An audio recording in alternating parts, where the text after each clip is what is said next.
በስመ አብ ወወልድ ወመንፈስ ቅዱስ አሐዱ አምላክ አሜን። በዚች ቅድስት ስፍራ የተሰበሰባችሁ አእይንተ እግዚአብሔር አበው መነኮሳት ወካህናት፣ አሃው ዲያቆናት፣ የቤተ ክርስቲያን ጌጦቿ ምእመናን፣ አባቶቼ፣ እናቶቼ፣ ወንድሞቼና እህቶቼ፣ እግዚአብሔር አምላክ የሚወዳችሁ ሕፃናት፣ እንደዚሁም ደግሞ በዩቲዩብና በቲክቶክ በሶሻል ሚዲያ ለምትከታተሉ ሁሉ እንደምን አላችሁ? የአብ ጸጋ የወልድ ቸርነት የመንፈስ ቅዱስ ኅብረት አንድነት በሁላችን ላይ አድሮ ይኑር። የምንማርበት የትምህርታችን ርዕስ እንዲህ የሚል ይሆናል።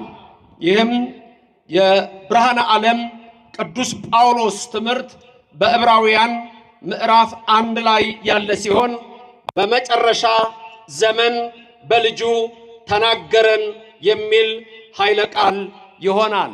በዳህሪ መዋዕል ነገረነ በወልዱ፣ በመጨረሻው ዘመን በልጁ ነገረን። በዚህ ትምህርቱ ዛሬ የተሰበሰባችሁ ምን ይዛችሁ ትሄዳላችሁ? ይዛችሁ የምትሄዱት አንደኛ እግዚአብሔር ዓለምን ከፈጠረበት ጀምሮ ይናገራል፣ በአበው በነቢያት በካህናት። ሁለተኛ እነዚህን በሶስት ዘመናት ታዩታላችሁ። አንድ ዘመነ አበው፣ ሁለት ዘመነ ነገሥት ዘመነ መሳፍንት፣ ሶስት ዘመነ ካህናት የሚሆነውን ወይም ነገሥት ታያላችሁ። ሶስተኛ በዚህ ትምህርት ውስጥ ምሳሌ ምን ማለት ነው፣ ህብር ምን ማለት ነው የሚለውን ታያላችሁ። እግዚአብሔር ሲናገረን አንድ በምሳሌ ነግሮናል፣ ሁለት እንበለ ምሳሌ ነግሮናል፣ እንደገና በአምሳል በህብር ነግሮናል። ምን ማለት ናቸው እነዚህ? በእነዚህ ውስጥ በተለይ 5 አምሳላትን እንመለከታለን። የዚህ ትምህርት ዋናው ትልቁ መልእክቱ ምንድነው? እግዚአብሔር እንዴት እንደሚወደን ብቻችንን እንዳልተወን የምናይበት ሲሆን የኢትዮጵያ ኦርቶዶክስ ተዋሕዶ ቤተክርስቲያን እንደ ሁልጊዜው ከሌላው ዓለም ሁሉ የተለየ እሳቤዋን ትመለከታላችሁ። ሰው ለሰው አስታዋሽ ነው። ሰው ለሰው አሳሳቢ ነው። በልቡና የሚያሳድር በአእምሮ የሚቀርጽ የቃሉ ባለቤት ሕያው እግዚአብሔር የምትሰሙትን ሁሉ በልቡናችሁ ጽላት ይጻፍላችሁ። ይህችን ሰዓት የሰጠን እግዚአብሔር ስሙ የተመሰገነ ይሁን። ትምህርታችን ዕብራውያን ምዕራፍ 1 ቁጥር 1 ላይ ነው።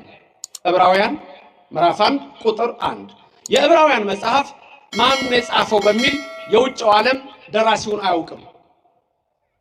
በግምት ጳውሎስ ነው ይላሉ እንጂ ማረጋገጫ ሰጥተው እንደኛ እንደ ኢትዮጵያ ኦርቶዶክስ ተዋሕዶ ቤተክርስቲያን የጳውሎስ መልእክት ነው ብለው አያምኑም። ስለዚህ የዕብራውያን መልእክት የተጻፈው በጳውሎስ ሐዋርያ ነው። ጳውሎስ ያመነው ኢትዮጵያን ካመኑ ከ8 ዓመት በኋላ ነው። ጌታ ሲሰቀል ጳውሎስ እስጢፋኖስ ሲወገር አስደብዳቢው ልብሳቸውን እግሩ ስር ያስቀመጡት ሳውል በተባለው ጎበዝ እግር ስር ነው ይላል። ሳውል ያገዳይ የነበረው በኋላ በሶሪያ የደማስቆ መንገድ ክርስቲያኖችን ለመግደል በሚሄድበት ሰዓት ታላቅ ብርሃን ከሰማይ በራ፣ በስሙም ጠራው። ሳውል ሳውል ለምንድነው የምታሳድደኝ አለው። ሳውልም ቀና አለ። አንተ ማን ነህ አለው። የምታሳድደኝ እኔ የናዝሬቱ ኢየሱስ ነኝ አለው። የዛን ጊዜ ያ ታላቅ ብርሃን የሳውልን አይኖች ጋርዷል። ከዛ በኋላ ምን አለው? ሳውል ሳውል የመውጊያውን ብረት ብትነካ ባንተ ይብስብሃል አለው። ከዛ በኋላ ሂድ ወደ ከተማ ግባ፣ ሐናንያ የሚባል ቄስ ታገኛለህ። እሱ ጋር ሄደህ ንስሐ ግባ አለው። የ3 ቀን ያህል የጳውሎስ አይኖች ተያዙ። ከዛ በኋላ አንተ ማነህ ባለው ሰዓት እኔ ናዝሬቱ ኢየሱስ ነኝ የምታሳድደኝ አለው። ጳውሎስ የዛን ጊዜ የሚያሳድደው ክርስቲያኖችን ነበረ። የሐዋርያት ሥራ ምዕራፍ 9 ቁጥር 1 ላይ በዚያ መንገድ የሚሄዱትን እየዛተ ሊገድል ሲሄድ ይለዋል። ከዛ በኋላ ወደ ሐናንያ ደረሰ። እንደ ቅርፊት አይነት ነገር ካይን ወደቀ። ከዛ በኋላ ጳውሎስ ምን አለ? ገዳይ የነበርኩት እኔ፣ አሳዳጅ የነበርኩት እኔ፣ ብርሃኑ በርቶልኛል፣ የታላቁን አምላክ የኢየሱስ ክርስቶስን ወንጌል እሰብካለሁ ብሎ ከታላላቆቹ ተመርጦ 14 መጽሐፍ የጻፈ ቅዱስ ነው። በረከቱ በሁላችን ላይ ይደርልን። ክብር ምስጋና ለእግዚአብሔር ይድረሰው። በረከቱ ይደርባችሁ። ይህ ጳውሎስ ሐዋርያ ነው እንዲህ የሚለን ዕብራውያን 1 ቁጥር 1 በብዙ ነገር ወበብዙ መክፈልት አይዳ እግዚአብሔር ለአበዊነ በነቢያቲሁ እምትካት።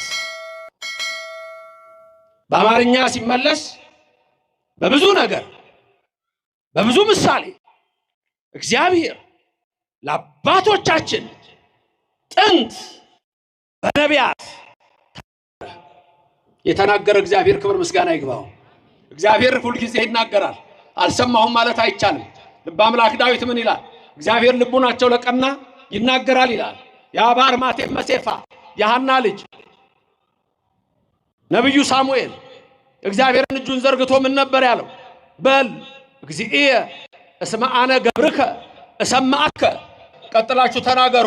እግዚአብሔር ሆይ ተናገር፣ እኔ ባሪያ እሰማለሁ። ቤትም ያላችሁት መናገር ትችላላችሁ። በዛ ውስጥ ያላችሁት እዚህም ያላችሁ እግዚአብሔር ሆይ ተናገር፣ እኔ ባሪያ እሰማለሁ። ማይናገር እግዚአብሔር ይናገርን። ክብርና ምስጋና ይግባው። እግዚአብሔር ይቅረባችሁ፣ ብርሃኑን ያብራላችሁ። ብርሃን ዕውቀት ነው፣ ዕውቀቱን ይግለጽልን። ጳውሎስ ሐዋርያ በዕብራውያን ምዕራፍ 1 ቁጥር 1 ላይ በብዙ ነገር ወበብዙ መክፈልት አይዳ እግዚአብሔር ለአበዊነ በነቢያቲሁም ትካት አለ። 2 ዘመናትን ልብ እንድትሉ ፈልጋለሁ። 1 ትካት፣ 2 ዳሃሪ። ምን ማለት ነው? ትካት የጥንት የቀደመው፣ ዳሃሪ ማለት የኋላው። 1 የጥንት፣ 2 የኋላ። እነዚህን ዘመኖች ልብ በሉ፣ በ2 ይከፈላሉ። ጳውሎስ የሚነግረን እግዚአብሔር በዚህ መልክ ተናገረን አለና ለአባቶቻችን ተናገራልና መጨረሻ ግን ሁሉ በልጁ በእኛ ዘመን ደግሞ በዳህሪ ዘመን ነገረን ነው የሚለው። አሁን እዚህ ትምህርት ውስጥ የፈለኩት በብዙ ነገር ወበብዙ መክፈልት ነው። በብዙ ነገርና በብዙ አብነት መርገፍ አምሳል። ስለዚህ 2 10ቱ ትእዛዛት ብዙ ምስጢር ያላቸው ናቸው። ዝም ብለው 10 መሆናቸው አይደለም። ዓለም እነዚህን ቢያከብር ኖሮ ፍጹም ሰላም ይሆን ነበር። ስለዚህ እግዚአብሔር ለሙሴ በዚህ ነገረው። 2 በብዙ ነገር ወበብዙ መክፈልት፣ በብዙ ነገር ትንቢት ወበብዙ መክፈልት አምሳል። ትንቢት ለአባቶቻችን ተነገረ በነቢያቲሁ እምትካት ለአበዊነ፣ ለአባቶቻችን ለእምነ ለእናቶቻችን እግዚአብሔር በነቢያት ተናገረ። ነቢያት ሁሉ ትንቢት ተናገሩ። ትንቢቱ በጠቅላላ ምንድነው የሚለው መሰላችሁ? በሐሙስ ዕለት ፈቃለ ዕለት ትወለድም ወለተ ከ5 ቀን ተኩል በኋላ ከልጅ ልጅ ተወልጄ አድናለሁ። ስለዚህ ሊወለድ ነው ጌታ፣ ሊወለድ ነው ጌታ፣ ሊወለድ ነው ጌታ። ሊወለድ ነው ብቻ አይደለም፣ ዘመኑ ተጽፏል። እንደገና ደግሞ ሊወለድ ነው ብቻ አይደለም፣ ከማን እንደሚወለድ ጭምር እግዚአብሔር በነቢያቱ ነግሮናል። ክብርና ምስጋና ለእግዚአብሔር ይድረሰው። ስሙ ለዘላለም የተመሰገነ ይሁንልን። ለምሳሌ በምሳሌ ተናገረው አለ። ምሳሌ የምንለው በመሶበ ወርቅ፣ በተቋመ ወርቅ፣ በማዕጠንተ ወርቅ፣ በበትረ አሮን። ለምሳሌ እነዚህ ምንድናቸው? ምሳሌ ናቸው። ምሳሌ ናቸው። መሶበ ወርቅ፣ ማዕጠንተ ወርቅ። ማዕጠንተ ወርቅ ማለት ይሄ ጽናው ካህኑ የሚያጥንበት እሱ ጽና የምንለው ወይም ጠናም ካላችሁት እሱ አሁን ምስዋ ነው፣ ምስጢር አለው። ውስጡ እሳት ይደረጋል። ገመዶቹ ስንት ናቸው? 3 ናቸው። በመሃል ስንት አለ? አንድ ቀጥ ያለ አለ። እቺ ፍም መያዣዋ እሳት መያዣዋ የእመቤታችን ምሳሌ ናት። ውስጡ እሳቱ የወልድ ምሳሌ ነው። ይሄ 3 መሆኑ እመቤታችን በ3 ወገን ንጽሕት ድንግል ጽንዕት ክብርት መሆኗን የሚያሳይ ነው። በሐልዮ በነቢብ በገቢር እመቤታችን ንጽሕት ናት። አንድም 3ቱ የአብ የወልድ የመንፈስ ቅዱስ ምሳሌ ይሆናል። በመሃል ያለው አንዱ ደግሞ የአንድነታቸው ምሳሌ ነው። በዚህ ሁሉ ነገርን እግዚአብሔር ክብር ምስጋና ይግባው ለዘላለም። ዝም ብለን የምናረገው ነገር የለም። መሶበ ወርቅ ቅዳሴ ሲገባ በመሶበ ወርቅ ህብስቱ ይመጣል። መሶበ ወርቅ የተባለች ማነች? የወርቅ መሶብ እመቤታችን። ዝም ብሎ መሶብ አልተባለችም። ምን ተባለች? መሶበ ወርቅ ወርቅ ናት። ዳዊት ልበ አምላክ በመዝሙር 44 ቁጥር 9 ምን ይላል? ወትቀውም ንግሥት በየማንከ ንግሥቲቱ በቀኝ ትቆማለች። በአልባሰ ወርቅ እጹፍት ወህውርት ይላታል። ወርቅ የለበሰች ይላታል። ወርቅ ናት እመቤታችን። ክብርና ምስጋና ለእግዚአብሔር ይድረሰው። እመቤታችንን በዚህ ይመስላል። እመቤታችን መሶበ ወርቅ፣ ልጇ ደግሞ ምን ተባለ? ህብስት መና ተባለ። ስለዚህ በብዙ ህብር በብዙ ምሳሌ የሚለን ይሄን ሁሉ ነው የሚነግረን። አሁን ሁለቱን ዘመናት ልንገራችሁ። ትካትና ዳህሪ ያልኳችሁ፣ ጥንትና የኋላው ዘመን ያልኳችሁ። ጥንት የተባለው ልጅነት ያጣንበት መርገመ ሥጋ መርገመ ነፍስ በላያችን ላይ ተጣብቆ የነበረበት 5500 ዘመን ትካት ነው። በዛ ዘመን አልተወንም ተናገረ። ዳህሪ የሚለው ከዛ በኋላ መጥቶ ወደ ሐሪስ ብሎ መዋዕል ነገረነ በወልዱ ብሎ ሲያመጣ ዳህሪ የሚለው ደግሞ ልጅነት ያገኘንበት ጥምቀት ያገኘንበት ስጋው ደግሞ ያገኘንበት መርገመ ሥጋ መርገመ ነፍስ የጠፋበት ድንግል ማርያም ልጇን ወዳጇ የወለደችበት ያ ዘመን ደግሞ ይሄ ዘመን ተባለ። ክብርና ምስጋና ለሥላሴ ይሁን። ክብር ምስጋና ይግባው። ይሄን ዘመን እንዲህ በሚል እንከፍለዋለን። በመጽሐፍ ስትጽፉ ሰዎች ቢሲ እና ኤዲ በሚል ይከፈላል። በእንግሊዘኛው ቢሲ የሚለው ቢፎር ዘ በርዝ ኦፍ ክራይስት ነው። ኤዲ የሚለው የላቲን ቃል ነው። አኖ ዶሚኒ ማለት ነው። the year of the Lord ማለት ነው። ይሄን ግን አሁን እየቀየሩት ነው። ኢየሱስ የሚለው ስም ከሰው ልብ መጥፋት አለበት። ወንጌሉ ራሱ ይናገራል። እንደዚህ ነው የሚያምኑት። መጥፋት አለበት። ስለዚህ ምን ጀመሩ?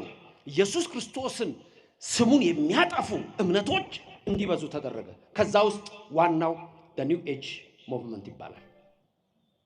the new age movement ወይም ደግሞ የሱ አንዱ ፕራክቲስ የሆነው law of attraction ይባላል።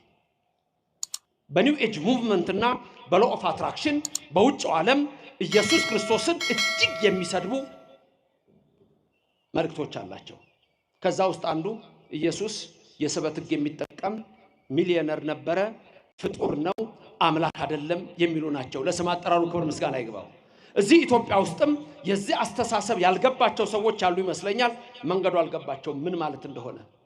ስለዚህ እንደውም ትላንትና ያስመረኩት መጽሐፍ በኋላም ታገኙታላችሁ። the new age movement law of attraction የአዲሱ ዘመን ክርስትና የስበት ሕግና የአዲሱ ዘመን እንቅስቃሴና እሳቤ የሚል ምን ማለት ነው የሚለውን ታገኛላችሁ። እንግዲህ ወደ ዘመኑ ልውሰዳችሁ። በሁለት ይከፈላል። ቀደም እንዳልኳችሁ ቅድመ ልደተ ክርስቶስ እንላለን። እንደገና ደግሞ ከክርስቶስ ልደት በኋላ እንላለን። እነዚህ አሁን ወደ ሌላ ተለውጠዋል። ቢሲ የሚለው BCE ወደሚል ተተክቷል። ኤዲ የሚለው CE በሚል ተለውጧል። አሁን ድንገት አንዳንድ መጽሐፎች ስታዩ በፊት BC ይሉ የነበሩት BCE ናቸው። ኤዲ ይሉት የነበረው CE ነው። ወደ ተለወጠ ካመን ኢራ ወደሚል ተለወጠ። CE ካመን ኢራ ይሉታል። BCE ደግሞ ቢፎር ካመን ኢራ ይላታል። አሁን የክርስቶስ ስም ከዘቻ ውስጥ እንድትወጣ ሃርቫርድ ዩኒቨርሲቲ የታወቀች አንድ ሴት በዚህ በሪሊጂየስ ዲስከሽን ላይ ምን አለች? ዓለም ሁሉ የሚቀበለው ኢየሱስን መስራት አለብን አለች። አሁን ያለው ኢየሱስ ክርስቲያኖች ብቻ ናቸው የሚቀበሉት። ስለዚህ ዓለም የሚቀበለው ማለት ሁሉ የሚቀበለው ያ the new age movement ነው። ዓለም የሚቀበለው ኢየሱስ፣ ቡዳው የሚቀበለው ኢየሱስ፣ ሂንዱ የሚቀበለው ኢየሱስ፣ ዞሮአስትራኒዝም የሚከተሉት የሚቀበሉት፣ ኒዝም የሚያምኑ የሚከተሉት፣ ሁሉም እስልምናም የሚያምነው የሚቀበሉት፣ አይሁዶችም የሚቀበሉት። እሱ ላይ ደግሞ ቁልፍ ነገር አለ። አይሁዶቹ ጋር ክርስቶስ መስራት አለብን ይላል። መስራት ክርስቶስ መፍጠር። ይሄ ማለት ምንድነው? በሰው ልጆች ልቡና ውስጥ አዲስ ኢየሱስ። ይሄ ደግሞ እኛ ተነግሮናል። ማቴዎስ 24 ቁጥር 4 ላይ እኔ ክርስቶስ ነኝ እያሉ እኔ ኢየሱስ ነኝ እያሉ በስሜ ይመጣሉ፣ አስቀድሜ የነገርኳችሁ ተጠበቁ ይላልና የሚጠብቀን እግዚአብሔር በቤቱ አጽንቶ ያኑረን። አምስት አምሳል ልንገራችሁ ከዚህ በመቀጠል በዛ ትምህርቴን አጠቃላለሁ። 5 አምሳል። አንደኛ እግዚአብሔር እንግዲህ በብዙ ትንቢት በብዙ ህብር በብዙ አብነት ነገረን አልኳችሁ። አንደኛ በአምሳለ ነበልባል ውሃ መልማል። ሁለተኛ በአምሳለ ጽር። ሶስተኛ በአምሳለ እብን ቅውም። አራተኛ በአምሳለ ብእሲ መካ። አምስተኛ በአምሳለ አንበሳ መፍርህ። ላስደግማችሁና ምን ማለት እንደሆኑ በዚህ ምሽት ይዟቸዋላችሁ። መንፈስ ቅዱስ በእኔም በባሪያው በእናንተም በሁላችሁ ይደር። ስንት አምሳል? 5። አንደኛ ከኔ ቀጥላችሁ ድገሙ። በአምሳለ ነበልባል ውሃ መልማል። ሁለተኛ በአምሳለ ጸምር ወጠን። ሶስተኛ በአምሳለ እብል ቅውም።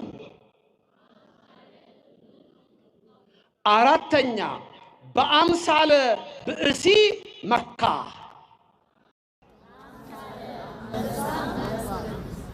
ግዴታው ይከብዳሉ አይደል? የሰማችኋቸው እንድትሏቸው እንድትደግሟቸው ብዬ ነው እንጂ ይከብዷቸዋል። እነዚህን የት እንደምታገኙ 5 ጥቅስ ልስጣችሁ።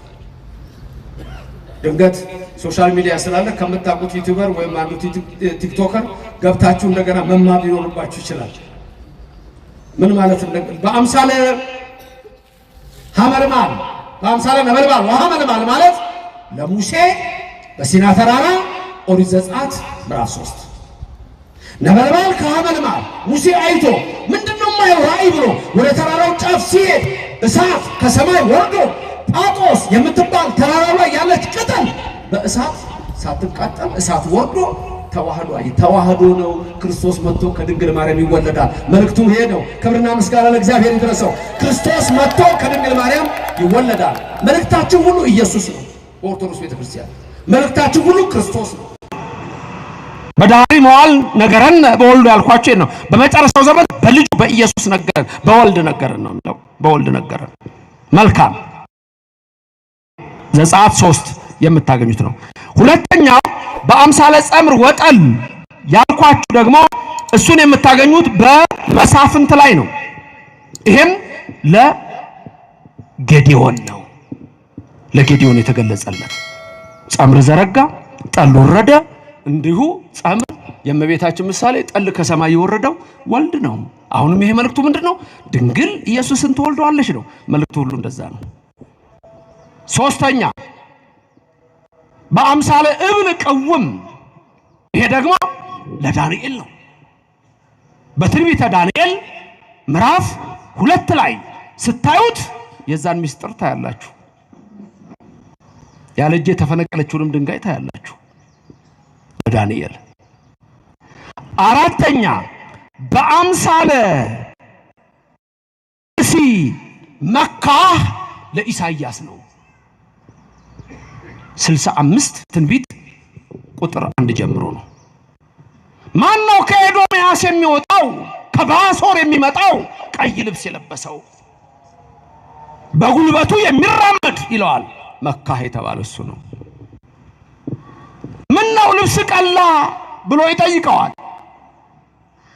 ይመጣና ይላል በኋለኛው ዘመን ዓለምን ሁሉ አድናለሁ ይለዋል። ደሙ የኢየሱስ ደም ነው። ተመልከቱ። ክብርና ምስጋና ለእግዚአብሔር ይድረሰው። የኢየሱስ ክርስቶስ ደም ከኃጢአት ሁሉ ያነጻናል ብሎ ይሄ ነው። የኢየሱስን ደም የምናውቀው እኛ ነን። እንዴት? በየቀኑ ነው የምንቀበለው። ስጋው ደሙ ስንቀበል መስመሃያ ለአንተ እኩት ወስቡህ ቀጥሉት።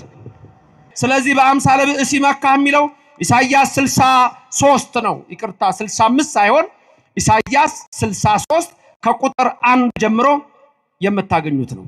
አምስተኛ በአምሳለ አንበሳ መፍርህ ለእዝራ ነው።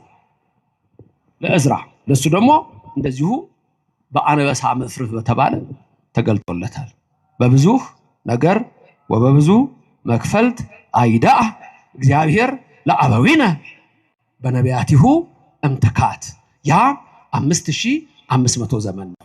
ኋላ በዳሃ የተባለው ደግሞ ምን ተብሎ ተጠራ? ዓመተ ምሕረት። ያኛው ዓመተ ፍዳ ዓመተ ኩነኔ ተባለ። ይሄኛው ግን ምን ተብሎ ተጠራ? ዓመተ ምሕረት ተብሎ ተጠራ።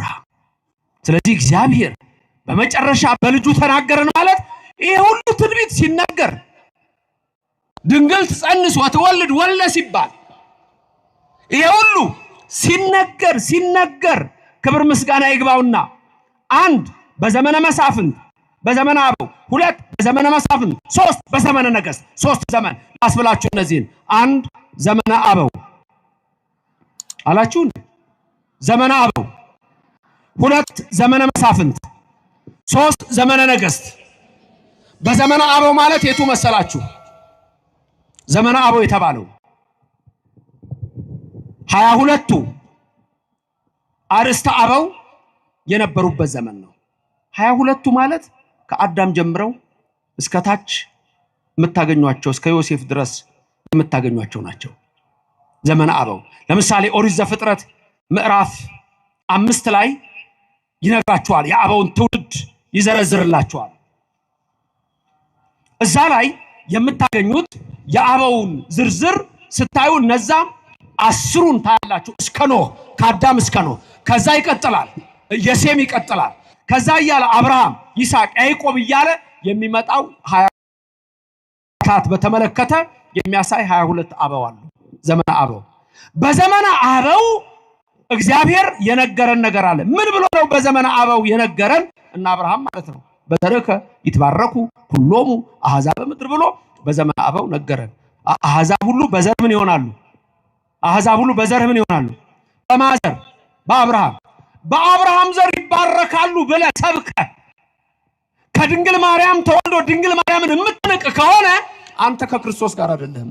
አብርሃምን እኮ በዘርህ ይትባረኩ ሁሎሙ አሕዛብ ምድር ያለው ድንግል ማርያም ባንተ ዘር ነው፣ ባንተ ወገብ አልፋ ነው የምትመጣው ሲለው እኮ ነው በዘመነ አበው። ሁለተኛ በዘመነ መሳፍንት። ዘመነ መሳፍንት ደግሞ የተባለው እርግጥ እነ ሙሴ ከመጡ በኋላ እነ ሳሙኤል ያሉበት ነው። ኢያሱ ጀምሮ ነው። ለኢያሱም ሌሎቹም ተነግሯል፣ ለሙሴ ተነግሯል። ከመካከላችሁ ነብይ ያስነሳላችኋል እግዚአብሔር ተናገረ። ነብይ ያነስ ለከሙ ተመልከቱ፣ አነሳላችኋል፣ ነብይ ይመጣላችኋል። ያ ነብይ ደግሞ አለ ዘከማ የነ ወሎቱ ስምዎ ስሙት እሱን። ይሄ በዘመነ መሳፍንት ነው። በዘመነ ነገሥት እነ ዳዊት የነበሩበት ነው፣ እነ ሶሎሞን የነበሩበት ነው። እግዚአብሔር ከወድ ፍሬ በዙፋን ላይ ያስቀምጣለሁ አለ። እስመ እንፍሬ ከርስከ አነብር ዲበ መንበርከ አለው ዳዊትን ነው። ዳዊት እኮ ለዛ ነው ሱባኤ ገብቶ በመዝሙር 131 ላይ ከተው ያኔ እኮ ነው እስመ ያ እግዚአብሔር ለጽዮን ያለው። እግዚአብሔር ጽዮንን መረጣት ከመትኩኖ ማሂደሮ ብሎ ማደሪያው ትሆን ዘንድ ብሎ ዛቲ እቲ ምዕራፍ የዓለም ብሎ በሷ ለዘላለም አድራለሁ ብሎ እግዚአብሔር በእነዚህ ዘመናት ሁሉ ተናገረ። በኋላ መጣ፣ ከድንግል ማርያም ተወለደ። ኢየሱስ ክርስቶስ ወደዚህ ምድር መጣ። ከስጋዋ ስጋ ከነፍሷ ነፍስ ነስቶ ከመቤታችን ተወለደ። ስለዚህ ጳውሎስ ሐዋርያ ምን አለ? አስቀድሞ ያኔ ጥንት ትካት ባለው ዘመን በነቢያቱ በዘመናቱ ሁሉ ተናገረ። በምሳሌ ተናገረ፣ በምሳሌ ተናገረ፣ በመርገፍ ተናገረ። ኋላ ራሱ መጣና ኢየሱስ ክርስቶስ ወንጌልን ነገረን አለ። የሰማነው በልቦናችን ያሳድር። ክብር ምስጋና ለእግዚአብሔር ይድረሰው። በረድኤት በቸርነት አይለየን። እናመሰግነዋለን። ስሙ የተመሰገነ ገናና ይሁንልን። እግዚአብሔር በረድኤት አይለያችሁ። ቅድስት ድንግል ማርያም በቀኝ በግራ ትቁምላችሁ፣ ከፊት ትምራችሁ፣ ከኋላ ትከተላችሁ። በልቡናችን ከልጇ ጋር ነግሳ ለዘላለም ትኖር። ያስተማረን የመከረን ምስጢሩን የገለጸልን እግዚአብሔር በረድኤት አይለየን። አሜን። ክብርም ምስጋናም ለሥላሴ ይሁን። በዚህ ተሰብስባችሁ በቤታችሁም ሆናችሁ ሁሉ ትምህርቱን ለተማራችሁ ሕይወታችሁን ሁሉ በረድኤት ይሙላላችሁ። በቀራንዮ አደባባይ የፈሰሰው ደሙ የተቆረሰው ሥጋው ለዘላለም ድህነት መድኃኒት ይሆንላችሁ። አሜን። ክብርም ምስጋናም ለእግዚአብሔር ይድረሰው። አሁን ይሄ አዲስ የጻፉት መጽሐፍ ግን ሁላችሁም አዲሱ ክርስትና ምንድነው? እንደገና ኒው ኤጅ ሙቭመንት ምንድነው? ከየት የመጣ ነው? ማን የመሰረተው? ከክርስትና ጋር ይገናኛል ወይ? እንዴት ነው?